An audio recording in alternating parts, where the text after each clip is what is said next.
Ni jioni teule mpenzi mtazamaji, kutoka pale ulipo umegonga ndipo kwa taarifa zetu za NTV Mashinani. Kila siku hapa huwa tunasema hii ni yako.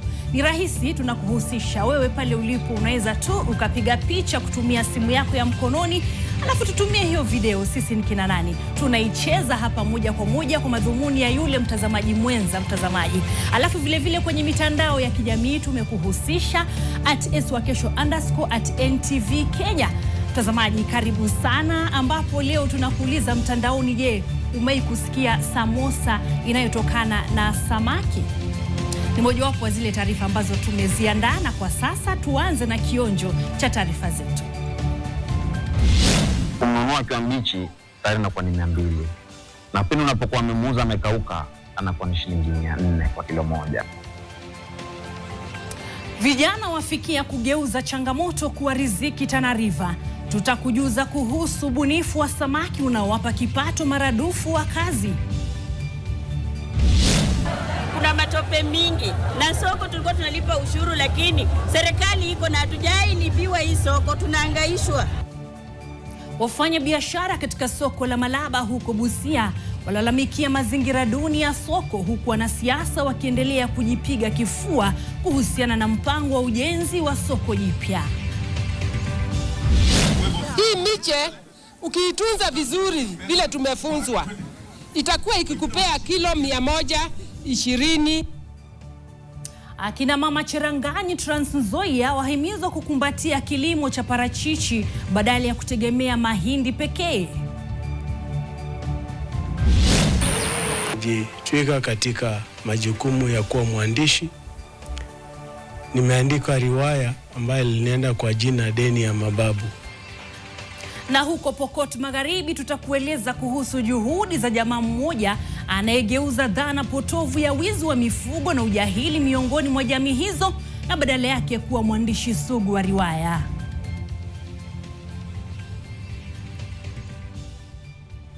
Karibu sana mtazamaji, mimi ni Cecilia Wakesho Mathuva. Hebu tuangazie yale ambayo yamegonga vichwa vya habari katika nyanja za kitaifa. Mbunge wa Juja George Koimburi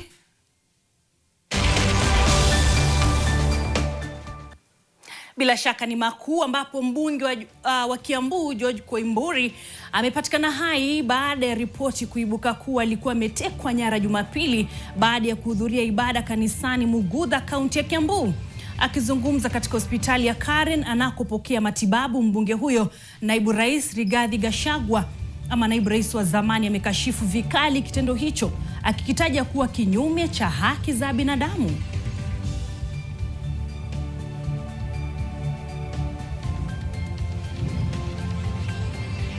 Na bila shaka ni mbunge wa Juja. Haya, kwengineko, baada ya runinga ya NTV kufichua jinsi wa Kenya wanavyotapeliwa na Nabii David Maina na imiliki vituo kadhaa vya runinga, Wakenya wengi wameendelea kujitokeza na madai hata zaidi. Hata hivyo, halmashauri ya mawasiliano nchini imesalia kimya kuhusiana na upekuzi huo ambao umeacha wengi vinywa wazi.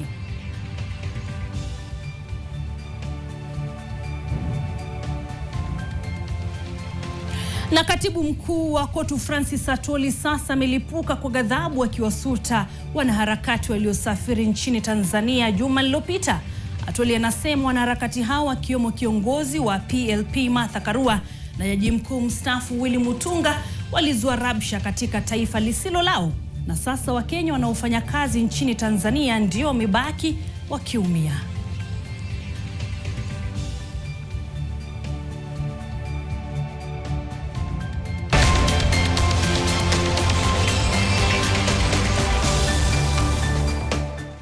Karibu mtazamaji wa NTV Mashinani, hizi ni taarifa kamili. Wafanya biashara na wakazi wa Gatong'ora, Kiambu, wameamua kufinya king'ora ili wawafikie viongozi wao kuwashinikiza wawatengenezee barabara zilizoharibika na kuathiri shughuli zao za kila siku. Wengi waliozungumza na NTV Mashinani walikuwa huduma bodaboda. Laban Shaban anaarifu leo kwenye Mashinani. Wakazi wa eneo la Gatong'ora katika eneo bunge la Ruiru, kaunti ya Kiambu, wanalalama hali ya barabara ni mbovu na inaathiri biashara zao. tunalianga tu tutengenezewe na account kwa njia hii tutengenezea. So tukipepa customer wanaingia kwa ile maji iko pale. Ngadi zinakuja hapo ndani, zinaingia zinakwama hapo ndani. Customer hawezi kuja hivi juu pale kuna swimming pool. A pond. Unaona? So inabaki ni aje? Gavana wa Matangi ametujengea hapa shade. Sasa unatengea watu shade na nduthi zinaharibika. Tukijaribu kuulizia kama tunaweza onana na huyo MCA ama MP mwenye anatusaidia, I think watu wanangi majibu. Njoo hata yeye alikuwa mkazi wa huku, nasikianga alihama. Nasikianga bado anasema ati hataki kiti huku. So ndio maana tuhudumiwangi. Tenant hawawezi kaa sana juu gari zao zingine ni za kifahari zinagusa chini. Unapata kama hapa nyuma gari inaroa mpaka maji naingia kwa engine. Huyo mtu ana prefer tu anahama. Gava tu watengeneze tu barabara. Yaani barabara tu zote zikiwepo juu unaona demo unajua kazi iko chini na makastoma pia ukikuja kwa drop pia unapata unaogopa yani kwenda mahali juu utaharibu gari yako pia unaenda tu hasara kuna kazi. Wanaomba diwani wa eneo hili Dan Kuria Gitao na mbunge Simon King'ara waingilie kati, akiwemo pia gavana Paul Kimani wa Matangi.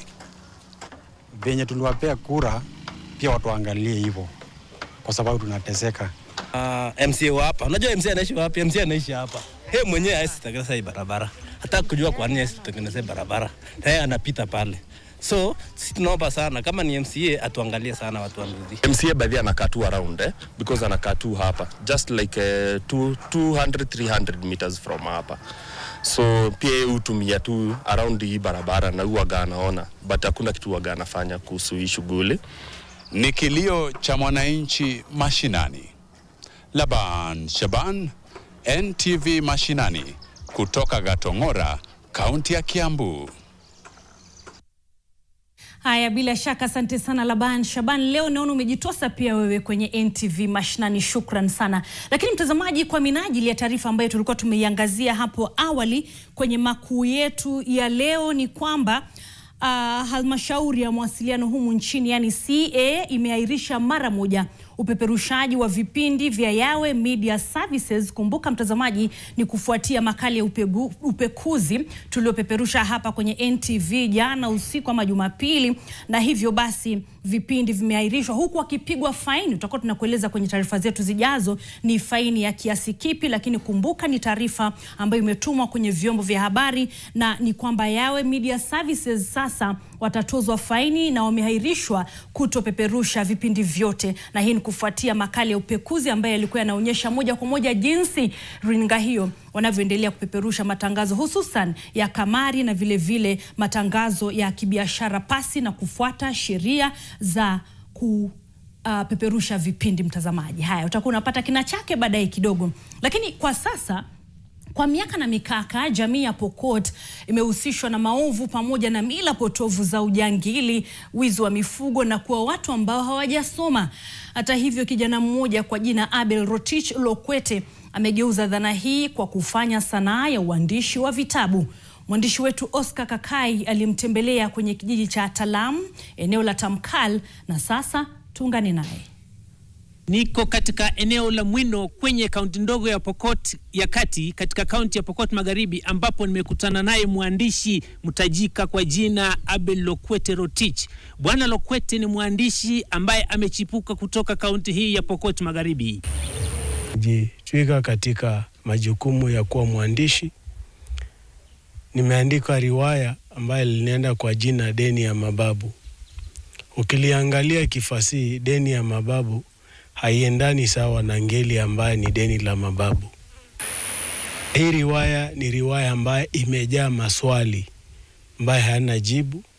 Kwa sababu gani hayana jibu? Ni kwa vile majibu mengi pale yatakuja na wakati, yatakuja na karne, yatajibiwa na karne ingine. Tukienda kwa jina kama generation ambaye iko ya Gen Z ama millennial, kwa hivyo labda hao wataielewa zaidi. Nilipokuwa mtoto mdogo nilikuwa na ndoto siku moja ningekuwa profesa. Na nilichukia sana ile ukoloni mamboleo ambayo watu wengi wanaona unapozungumza lugha ya Kiswahili ni kwamba wewe si mtu ambaye umesoma. Ukiangalia majina hayo ambayo iko katika hii kitabu ni maisha yangu ya utotoni. Na ukiangalia katika gatuzi hili letu la Pokot Magharibi inaitwa The Land of Hidden Treasures. Inasema kwamba ni ni kaunti ambayo haiko na mambo ambaye hazina ambaye ni fiche. Mambo ambaye yamejificha labda ni dhahabu ama ni mambo gani.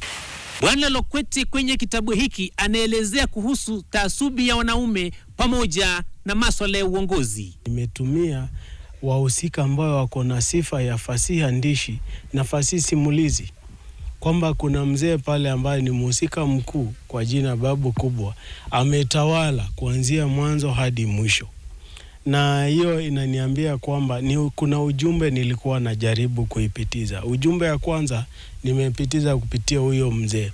Mambo ya elimu, mambo ya taasubi ya kiume, mambo ya mtoto wa kike, mambo ya ndoto ambaye imefinywa. Kulingana na Bwana Lokwete, ukombozi na uongozi sio tu kuhusu vyeo, bali kuhusu sauti ambazo haziwezi kunyamazishwa kama sauti za mtoto wa kike. Waandishi chipukizi katika kaunti za wafugaji ambayo kwa muda mingi wametazamwa kama watu ambao wamebaki nyuma kwa mambo ya elimu. Ukiangalia historia yetu ni kwamba hii ilikuwa ni jamii ambao waliogopwa sana.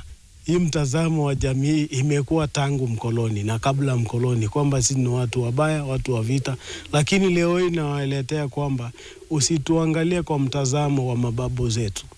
Dhambi zao usitulipie sisi. Hatuwezi lipa dhambi zao.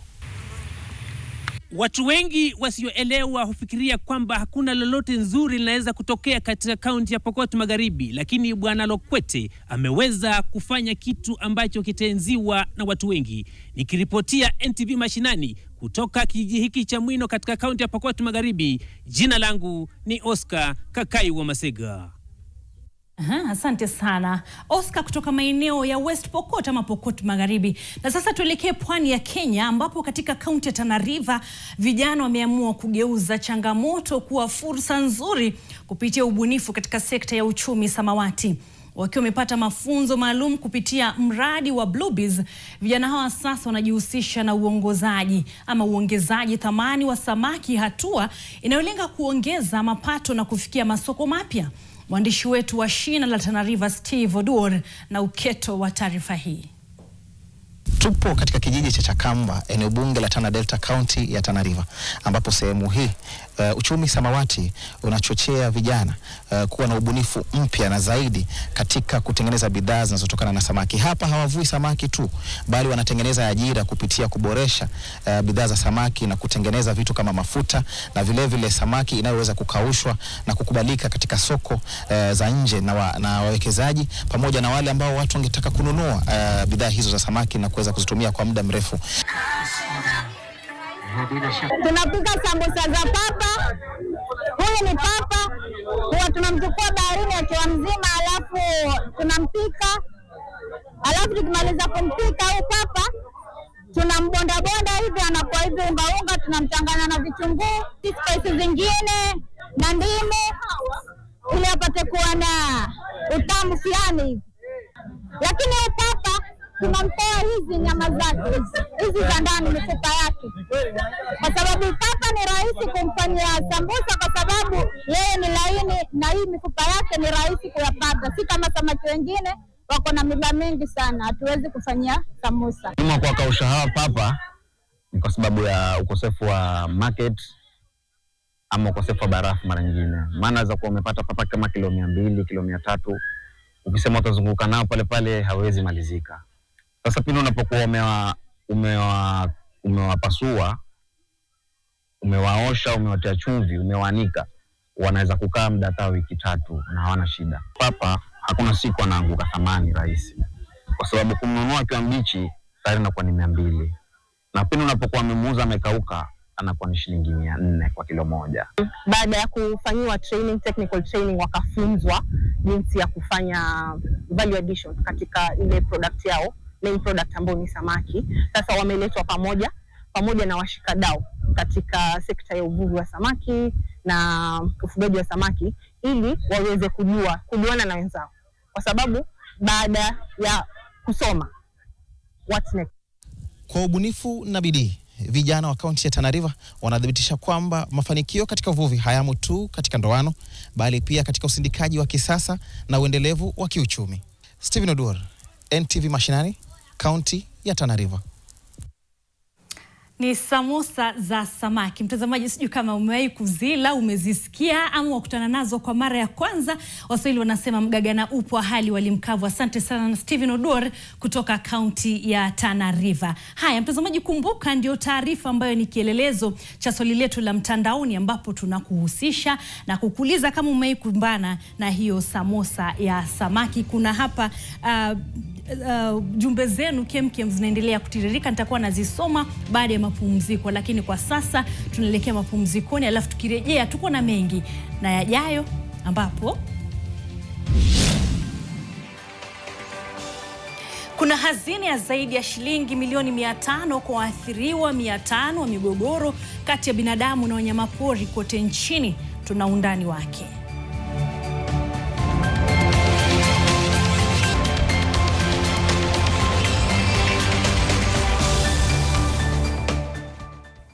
Haya, bila shaka mtazamaji unaendelea kutazama NTV Mashinani jioni ya leo. Kumbuka kwenye mitandao ya kijamii tulikuwa tumekuhusisha na ni kufuatia taarifa inayofungamana na madhumuni ya samaki katika kaunti ya Tana River, ambapo wakazi pale wamekuwa bunifu kiasi cha haja, lakini tulikuwa tumekuhusisha kwenye mtandao tukikuuliza kama wewe umekumbana na samosa hizo za samaki. Nisome kauli 2-3 mitandaoni.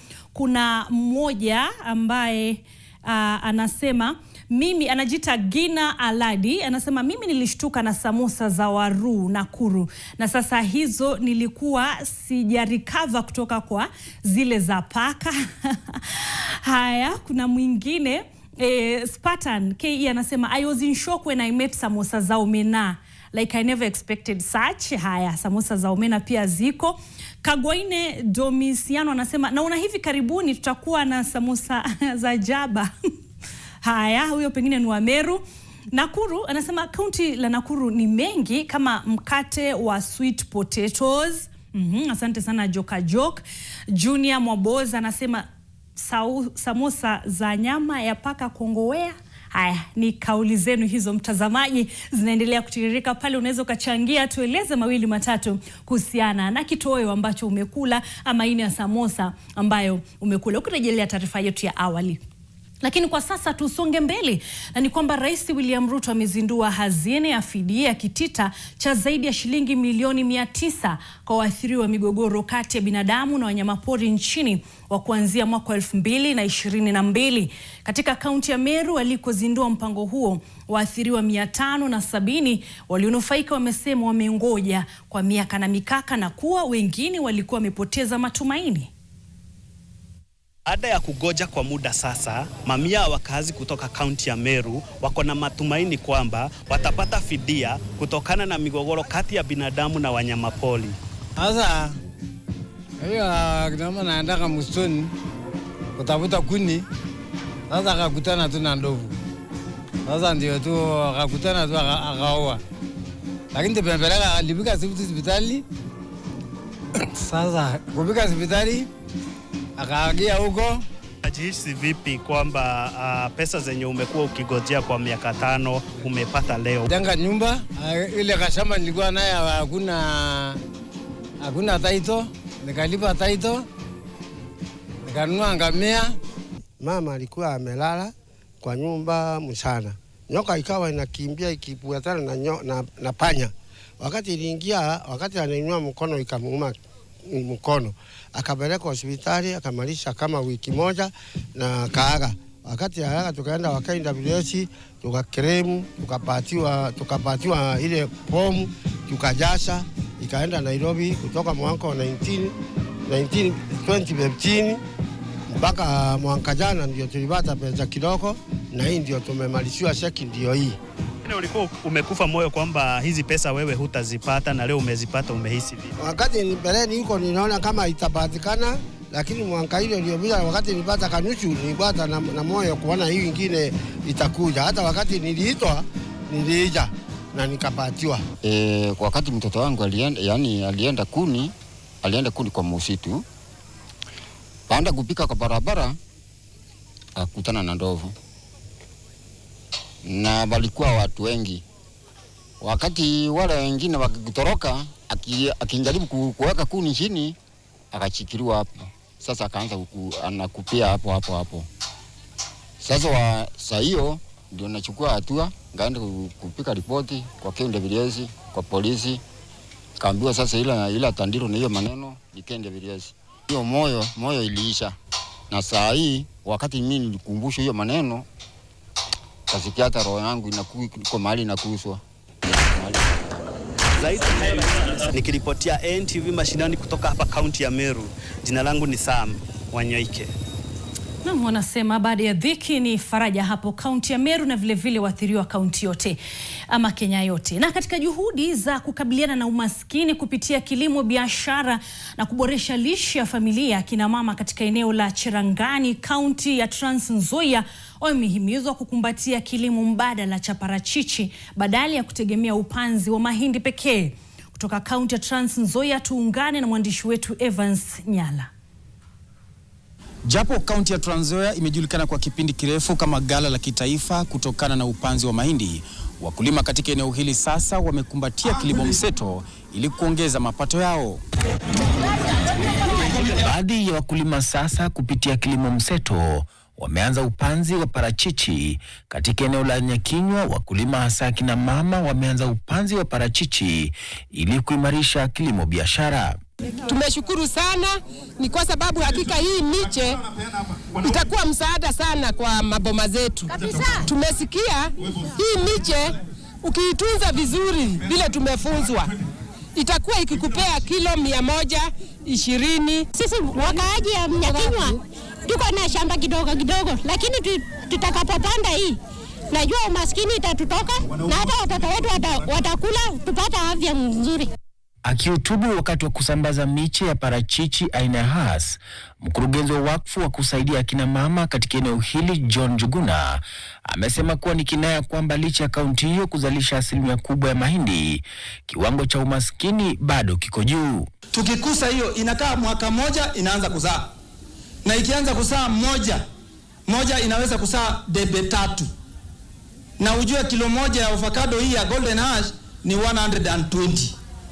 Na je, ukiwa na kilo 90, sio ni pesa safi sana? Na ikizaa mara mbili kwa mwaka, mkulima anaweza kupata pesa kila katikati ya mwaka na mwanzo ya mwaka. Seneta wa kaunti Alan Chesang akisema kuwa upanzi wa parachichi itaongezea wakazi mapato mbali na kuchangia ukuaji wa uchumi wa taifa hili. Vile sisi tumezoea kupanda mahindi inaleta umaskini katika Trans Nzoia yetu. Na Mwenyezi Mungu ametubariki na mchanga mzuri ambaye tukipanda chochote inamea. Evans Jaola, NTV mashinani, kaunti ya Trans Nzoia.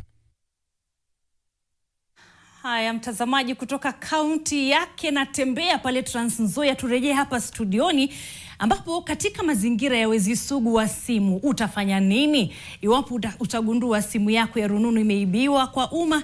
Ndio tukafunge Jumatatu ya leo. Mtazamaji, tazama tunapolikunja rasmi jamvi hili la NTV mashinani. Nimekuwa na hodha wako Cecilia Wakesho Mathuva na kutakia utazamaji mwema wa vipindi vyetu. Jioni njema, kwa heri.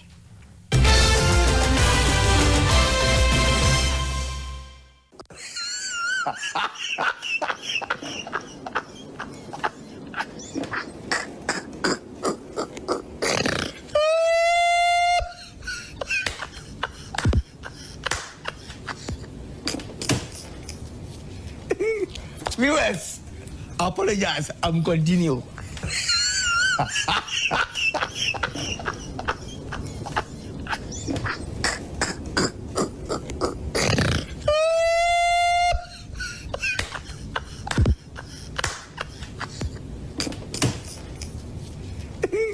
Viewers, apologize, I'm continue.